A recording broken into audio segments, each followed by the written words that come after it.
அவர் இன்னும் சினிமா நடிகராகவே இருக்கார். அதான் பிரச்சனை.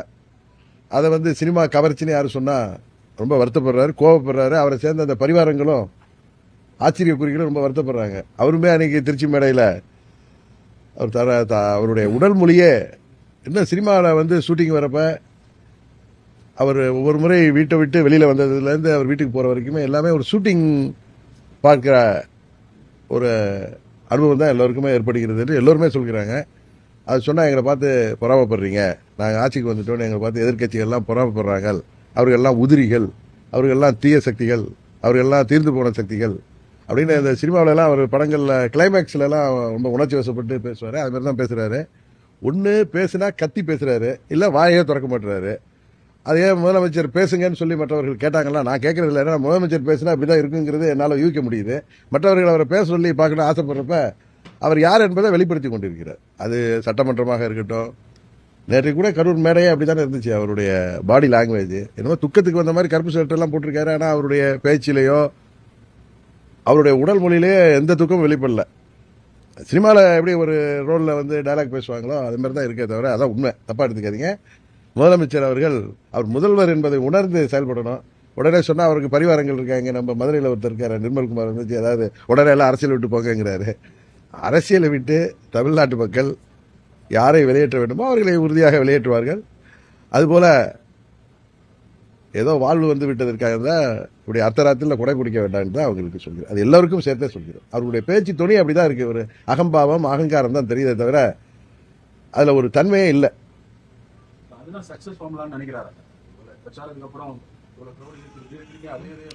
இல்லை, அவர் ஒரு திரைத்துறை பிரபலம், சினிமாவில் வந்து பிரபலமான நடிகராக இருந்ததுக்காக தான் இந்த முறை ஆட்சிக்கு வந்திருக்காருங்கிறது யாராலையும் மாற்ற முடியாது. ஏன்னா அவர் என்ன 50-60 ஆண்டுகள் அரசியலில் சேவை செய்து வந்தாரா, இல்லை பேரறிஞர் அண்ணா போலையோ, இல்லை புரட்சித் தலைவர் எம்ஜிஆர் போலவோ சினிமாவில் நடித்தாலும் அவர் பல ஆண்டுகள் அரசியலில் ஒரு கட்சியின் வளர்ச்சிக்காக ஒரு கட்சி ஆட்சிக்கு வர வேண்டும் என்பதற்காக உழைத்து வந்தவர். பல முறை சட்டமன்ற உறுப்பினராக இருந்து வந்தவர்.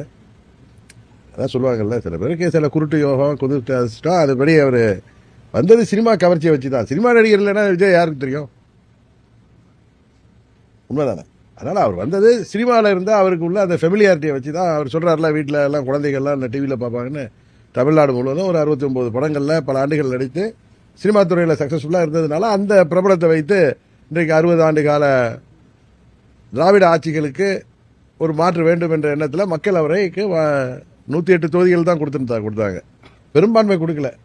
பெரும்பான்மைக்கே அவர்கள் மற்ற கட்சிகளை, அதுவும் திமுக கூட்டணியில் வெற்றி பெற்ற கட்சிகளை தாவேக்க திரும்ப திரும்ப சொல்கிறேன், அவருக்கு அது புரிய மாட்டேது. அவரை சேர்ந்தவர்களுக்கு பரிவாரங்களுக்கும் புரியல. எங்களுக்கு மக்கள் ஆட்சியை கொடுத்திருக்கிறார்கள், அதை பார்த்து பொறாமைப்படுகிறார்கள் சொல்றது தவறு.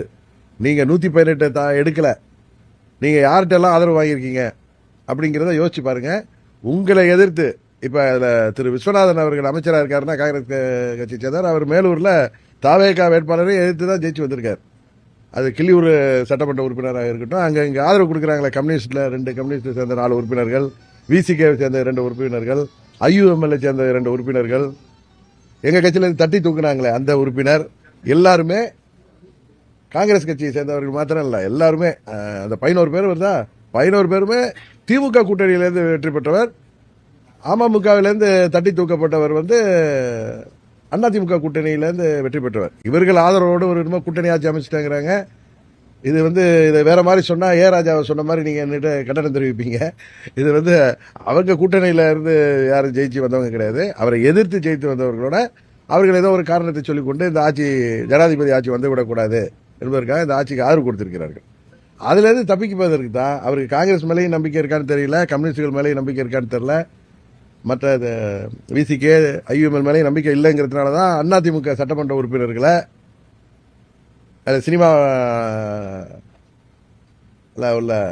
சினிமாவிலலாம் அந்த ஆற்றல் இருக்குல்ல, அவருக்கு சினிமாவை வைத்து கிடைத்த அந்த ஆற்றல் மூலம் அவர்கள் இங்கே உள்கட்சி பிரச்சனையால் அவர்களையும் ரிசைன் பண்ண வச்சிருக்காரு. இது வரைக்கும் தமிழ்நாட்டில் இல்லாத ஒரு முன்னுதாரணத்தை இப்போ கரூரில் திரு விஜயபாஸ்கர் ஜெயிச்சிருக்காருன்னா அவர் தாவேக்கா வேட்பாளரை வைத்து வெற்றி பெற்றவர். அவரை வந்து அந்த மக்கள் வெற்றி பெற செய்திருக்கிறார்கள். மக்கள் அவர் 5 ஆண்டு சட்டமன்ற உறுப்பினராக பணியாற்ற வேண்டும் என்பதற்கு தான் அவர் வெற்றி பெற செய்திருக்காங்க.